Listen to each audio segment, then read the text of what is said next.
السلام علیکم ورحمۃ اللہ وبرکاتہ۔ حامدا ومصلیا اما بعد، اعوذ باللہ من الشیطان الرجیم، بسم اللہ الرحمن الرحیم۔ وامرهم شورى بینہم رب اشرح لی صدری ویسر لی امری واحلل عقدۃ من لسانی یفقہوا قولی۔ رب زدنی علما، رب زدنی علما، اللہم رب زدنی علما۔ عزیز طلبہ، آج کا یہ محاضرہ، یہ تیسرا محاضرہ ہے تاریخ الامت خلافت راشدہ۔ خلافت راشدہ کے تعلق سے بہت سارے لوگوں کو کچھ غلط فہمی ہوا ہے، اور کچھ لوگوں نے غلط قدم اٹھایا ہے اور صحابہ کرام رضوان اللہ تعالیٰ علیہم اجمعین کے تعلق سے انگشت نمائی کی ہے، جبکہ ایک مومن کے لیے، ایک مسلمان کے لیے، ایک اہل توحید کے لیے یہ زیب نہیں دیتا ہے کہ صحابہ کرام کے تعلق سے ہم کچھ کہیں، کیونکہ جس کے بارے میں اللہ رب العالمین نے اپنی رضامندی کی سرٹیفکیٹ دے دیا ہے، ہمیں حق نہیں ہے کہ ہم اس کے تعلق سے کوئی بات کہیں۔ چلیے عزیز طلبہ، میں مزید اس کے تعلق سے کچھ نہ کہہ کے، مزید اس تعلق سے نہ کچھ کہہ کر کے، میں خلیفہ، امیر، قائد، حاکم کے انتخاب کے تعلق سے کچھ باتیں بتانا مناسب سمجھتا ہوں۔ سب سے پہلی بات، قرآن مجید میں خلیفہ یا امیر کا انتخاب کا کوئی طریقہ واضح طور پر ذکر نہیں ہے۔ ہاں، حدیث میں ایک روایت پیشن گوئی کی شکل میں موجود ہے، وہ اس طرح ہے کہ الائمۃ من قریش، خلیفہ قریش میں سے ہوگا، امام، لوگوں کا امام، امیر قریش میں سے ہوگا۔ یہ وقتی طور پر پیشن گوئی تھا۔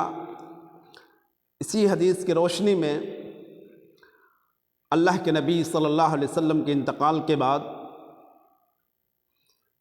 صحابہ کرام نے خلیفہ کا انتخاب کیا، یعنی سیدنا حضرت ابوبکر صدیق رضی اللہ تعالیٰ عنہ کا انتخاب اسی حدیث کی روشنی میں کیا، اور سب نے اپنا سر تسلیم یا اپنا سر خم کر دیا جب اس حدیث کو سیدنا حضرت ابوبکر صدیق رضی اللہ تعالیٰ عنہ نے پیش کی،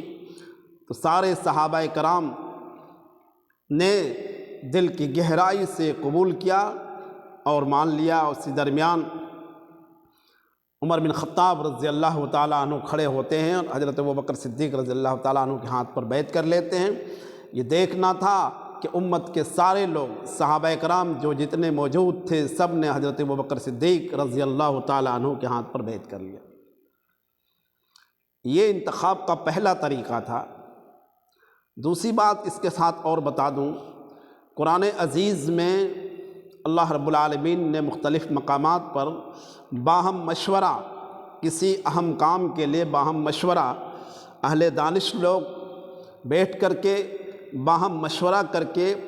اس کام کو انجام دیا جائے، یہ حکم دیا ہے۔ سورۃ الشورى کے اندر اللہ رب العالمین نے فرمایا وَأَمْرُهُمْ شُورَى بَيْنَهُمْ۔ اہل ایمان کا یہ وتیرہ ہے، یہ طریقہ ہے، یہ اسلوب ہے کہ وہ باہم مشورہ کر کے کوئی کام کرتے ہیں۔ اور یہی نہیں، اللہ رب العالمین نے مشورے کے تعلق سے مکمل ایک صورت نازل فرمائی۔ اس سے یہ ثابت ہوتا ہے کہ کسی عظیم کام، کسی اہم کام کو کرنے کے لیے آپس میں مشورہ کرنا ضروری ہے۔ یہاں ایک مثال آپ کے سامنے رکھوں، اللہ کے نبی صلی اللہ علیہ وسلم وحی الہی کے مطابق سارے کام کرتے، اللہ کے حکم کے مطابق سارے کام انجام دیتے، لیکن اس کے باوجود بھی اللہ تعالیٰ نے اللہ کے نبی صلی اللہ علیہ وسلم کو بھی حکم دیا ہے کہ ہم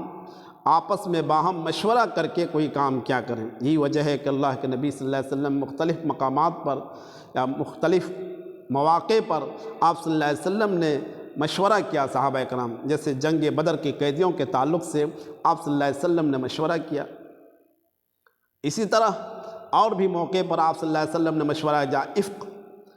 افق کا واقعہ، جب مائی عائشہ صدیقہ رضی اللہ تعالی عنہا کے اوپر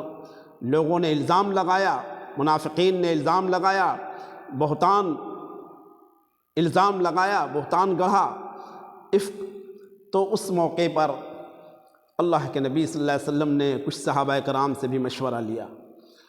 تو نبی کو مشورے کی ضرورت نہیں ہے، لیکن یہ ایک مشروع کام ہے، شریعت میں اس کا حکم ہے، اور آپ پوری دنیا کے لیے ایک نمونہ ہیں، اس لیے آپ نے مشورہ کیا، آپ کو اللہ تعالیٰ نے مشورے کرنے کا حکم دیا ہے، اور مشورہ آپ نے کر کے دکھایا ہے، یہ نمونہ ہمارے لیے ہے۔ لہذا صحابہ کرام نے بھی آپس میں مشورہ کر کے ایک دوسرے کا انتخاب کرتے ہیں، جب کسی اہم موقع کا فیصلہ ہوتا ہے تو باہم مشورہ کرتے ہیں۔ تو میں نے بتایا وَأَمْرُهُمْ شُورَىٰ بَيْنَهُمْ، آپس میں مشورے کر کے صحابہ کرام نے خلیفہ کا انتخاب کرتے رہا۔ خلیفہ اول کا انتخاب اس حدیث کی روشنی میں الائمۃ من قریش کی روشنی میں ہوا۔ اب انتخاب کا یہ پہلا طریقہ تھا۔ دوسرا طریقہ، حضرت ابوبکر صدیق رضی اللہ تعالیٰ عنہ نے کبائر صحابہ کرام سے مشورہ لے کر حضرت عمر بن خطاب رضی اللہ تعالیٰ عنہ کو خلیفہ منتخب کر لیا اور ان کی ولی عہدی کا فرمان لکھوایا۔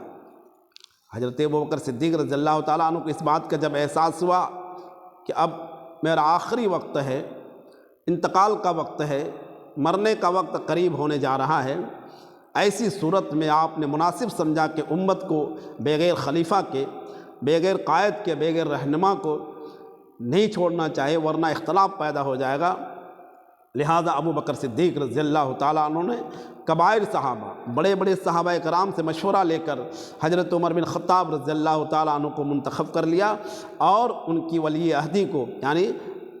ان کا فرمان، یعنی ولی عہدی کا فرمان لکھوایا۔ یہ دوسرا طریقہ تھا۔ تیسرا طریقہ وہ تھا جو حضرت عثمان بن عفان رضی اللہ تعالیٰ عنہ کے انتخاب کے موقع پر عمل میں آیا۔ حضرت عمر بن خطاب رضی اللہ تعالیٰ عنہ کو جب اپنی موت کا احساس ہوا، نماز فجر میں آپ پر حملہ کیا گیا اور آپ زخمی سے چور ہو گئے، آپ کو اس بات کا احساس ہونے لگا کہ اب موت کا وقت قریب ہے، لہذا آپ نے بھی مناسب سمجھا، اور بہت دور اندیش تھے حضرت عمر بن خطاب رضی اللہ تعالیٰ عنہ، بہت ہی دور اندیش آدمی تھے، بلکہ مورخین نے، اہل ایمان نے، اہل علم نے ان کو الہامی شخص کہا ہے۔ آپ الہامی شخص کے، تو آپ نے اس کا احساس کرتے ہوئے اور خلیفہ کا انتخاب کے تعلق سے آپ نے غور و فکر کیا، بلکہ غور و فکر کے علاوہ آپ نے 6 آدمیوں کا، صحابہ کرام میں سے 6 آدمیوں کے ایک کمیٹی تشکیل دے دی، یعنی 6 آدمی کو آپ نے نامزد کر دیا، منتخب کر دیا، 6 آدمی کا نام لیا، اور یہ حکم جاری کر دیا کہ میرے انتقال کے 3 دن بعد تک، یعنی میرے انتقال کے بعد 3 دن کے اندر اندر تم لوگ آپس میں کسی ایک کو خلیفہ انتخاب کر لینا، چن لینا۔ لہذا حضرت عمر بن خطاب رضی اللہ تعالیٰ عنہ کا انتقال ہوتا ہے، انا للہ و انا الیہ راجعون۔ اس کے 3 دن کے بعد خلافت کے لیے لوگوں نے آپس میں، جو 6 آدمی کا رکنی کمیٹی تھی، 6 آدمیوں نے حضرت عثمان بن عفان رضی اللہ تعالیٰ عنہ خلیفہ ثالث منتخب کر لیا۔ یہاں تک خلیفہ کے طریقہ انتخاب اس طرح رہا۔ اب حضرت عثمان غنی رضی اللہ تعالیٰ عنہ کے حالات ایسے کہ ان کو نہ موقع ملا، سبائی گروہ نے، عبداللہ بن سبا کی گروہ نے اور منافقین کی جماعت نے آپ کے گھر کو گھیر لیا اور 40 دن تک آپ کو اس گھر میں گھیرے رکھا۔ صحابہ کرام سے ملاقات کا موقع نہیں ملا، اچانک آپ کے اوپر حملہ ہوا، آپ کو شہید کر دیا گیا، لہذا آپ کو اس بات کا موقع ہی نہیں ملا کہ آپ خلیفہ کا انتخاب کریں یا کچھ امت کے لیے کوئی خاص بات خلیفے کے تعلق سے بتائیں۔ اچانک آپ کے اوپر سبائی گروہ نے آپ کے گھر میں داخل ہو کر کے اور حملہ کیا اور آپ کو شہید کر دیا۔ لہذا یہ نمونہ، یہ تین طریقہ میں نے آپ کے سامنے ذکر کیا ہے، یہ نمونہ ہمارے اور آپ کے لیے سنت ہے، کیونکہ اللہ کے نبی صلی اللہ علیہ وسلم نے ارشاد فرمایا ہے علیکم بسنتی و سنت الخلفاء راشدین، میری سنت اور خلفاء راشدین کی سنت کو لازم پکڑو۔ لہذا خلفاء راشدین کے انتخاب کا یہ طریقہ تھا کہ آپ باہم مشورہ سے کسی کام کا انجام دیتے، کوئی معاملہ عظیم معاملہ آتا وہاں باہم مشورہ کرتے، یہ انتخاب کا یہ طریقہ رہا۔ بعد میں پھر حدیث کی روشنی میں اللہ کے نبی صلی اللہ علیہ وسلم نے فرمایا خیر القرون قرنی ثم الذین یلونہم ثم الذین یلونہم، اللہ کے نبی نے ارشاد فرمایا کہ سب سے بہتر زمانہ، سب سے خیر کا زمانہ میرا زمانہ ہے، اس کے بعد والا زمانہ، اس کے بعد والا زمانہ، اس کے بعد خلفاء راشدین کے بعد انتخاب کے معاملے میں کچھ الگ انداز پیدا ہوا اور خلیفہ کا انتخاب الگ طریقے سے ہونے لگا، لیکن شرعی طریقہ یہی ہے کہ جمہوریت ہے اور خلیفہ کا انتخاب باہم مشورہ سے ہو، کسی قائد کا انتخاب، کسی امیر کا انتخاب باہم اہل دانشور بیٹھ کر کے مشورہ کرے اور مشورہ کر کے جو اس کا اہل ہے ان کو خلیفہ بنایا جائے، نااہل کو خلیفہ نہ بنایا جائے، نااہل کو کوئی امیر نہ بنائے، نااہل کو کوئی اپنا قائد اور امیر منتخب نہ کرے۔ اللہ سے دعا ہے کہ اللہ تعالی ہم سب کو قرآن و حدیث کی روشنی میں عمل کرنے کی توفیق عطا فرمائے، اور جو خلفاء راشدین کا انتخاب کا طریقہ تھا، خلیفہ کا، امیر کا، قائد کا، تو اسی انتخاب کے طریقے مطابق ہمیں اپنے امیر کا انتخاب کرنے کی توفیق عطا فرمائے، اور امیر کی اطاعت انما الطاعۃ بالمعروف، معروف کے ساتھ امیر کی اطاعت کرنے کا ہمیں بھی توفیق دے۔ اللہ تعالیٰ سے وہ دعا ہے کہ اللہ تعالیٰ ہم تمام طلباء کو بھی قرآن و سنت کے مطابق عمل کرنے کی توفیق دے، جب تک زندہ رکھے اسلام پر خاتمہ ایمان کے ساتھ۔ السلام علیکم ورحمۃ اللہ وبرکاتہ۔